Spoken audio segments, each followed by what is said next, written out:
there, welcome to the garage and welcome to the Audi RS6 GT. It's a special car for so many reasons, not least because, well, it's the last hurrah to Audi's V8 powered RS6. Sad, but what a way to go out. We're going to go over this car completely. What we won't be doing is driving it. It's a bit too rare for that. One of only 13 coming to New Zealand, only 660 on the planet. Now I just want to go into the numbers too, because we've got a big number of these cars in New Zealand if you really factor it in. Only a country of 5 million people per capita, more than Australia, more than Japan. In fact, 3 times more than the UK, 8 times more than the United States. Why? Well, it turns out Kiwis love RS. In fact, the world's biggest Audi RS market share is in New Zealand, which is why we've got this. So thank you, Giltrap Audi, for allowing us to have this quality time. This hand-assembled RS6 is the ultimate RS for so many reasons, and yes, it is more than just a set of stickers. Actually, I want to start there with these colours. Look at them, the original Audi sport colours. They are as 80s as, gosh, leg warmers and wham. Yes, these were the colours on Walter Roll's Quattro when he monstered Pikes Peak in 1987, but the inspiration for this car was the Audi 90 IMSA race car. Yes, that flame-throwing dominator of the American sports car scene in the 1980s. And along with the colour scheme, Audi have gone to town with a double rear wing just like the race car, and the guards are flared even more than normal. G'day, yes, they almost need a wide load sign, don't they? They're beautiful. And these too, carbon fibre, and so too is the bonnet, the first time on an Audi. Forgive my excitement, heck, I'm not apologising. Look at the brake duct vents for those ceramic brakes. Gosh, look at the size of the calipers, and 22-inch wheels, and they're white as well. Wham, bam. Not that you'd struggle to spot that this is not your regular RS6, but just in case, the GT badging is everywhere. Look at the size of this grille. This thing means absolute business, and look closely to the detail. The heritage is everywhere here. The RS badge, instead of the normal rhombus being red, it's in Audi sport colours. And look at this front splitter. It looks like he just wants to hoover up the road. I mean, this car sits a centimetre lower than an RS6 Performance. And yes, right now my mind is thinking, what would it be like to drive this car?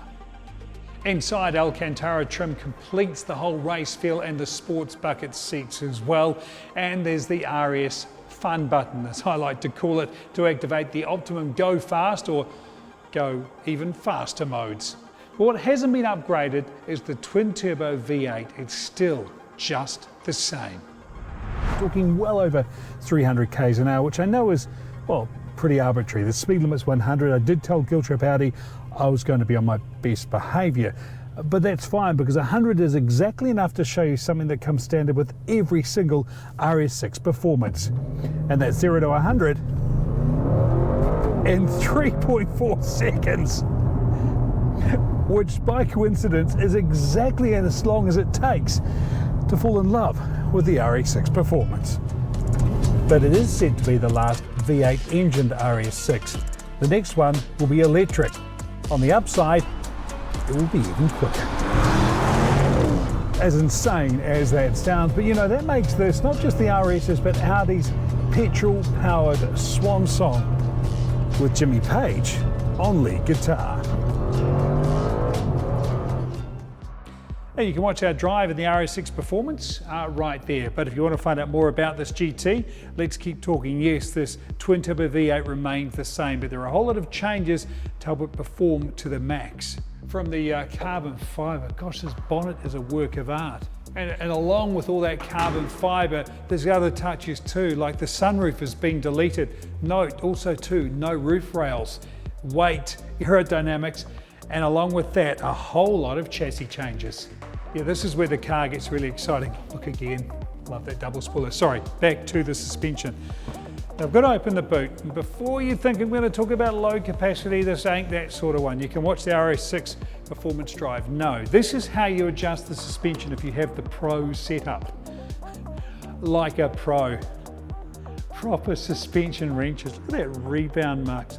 Awesome. This car gets better every time I look at something new.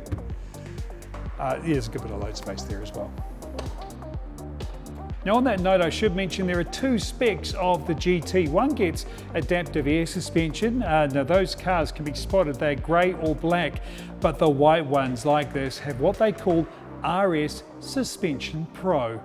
But along with the spanners, there are stiffer roll bars, adjustable coil-over suspension, and the Quattro system has also been fettled to send even more of those 850 newtons to the back wheels. The result of all those changes and improvements is a car that's faster in well, pretty much every sense, but in a simple number that can be measured. Let's look at, say, acceleration. 0 to 100 now takes 3.3 seconds. It's a tenth faster, onto a top speed of 310. Some other numbers, $380,000. Oh, and the build number again, 660 worldwide. And just 6 in New Zealand come in this IMSA colour scheme.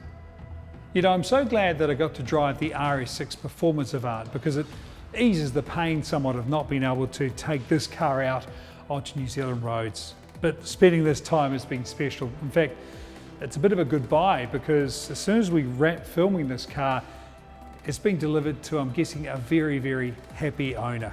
And I must say, nice choice.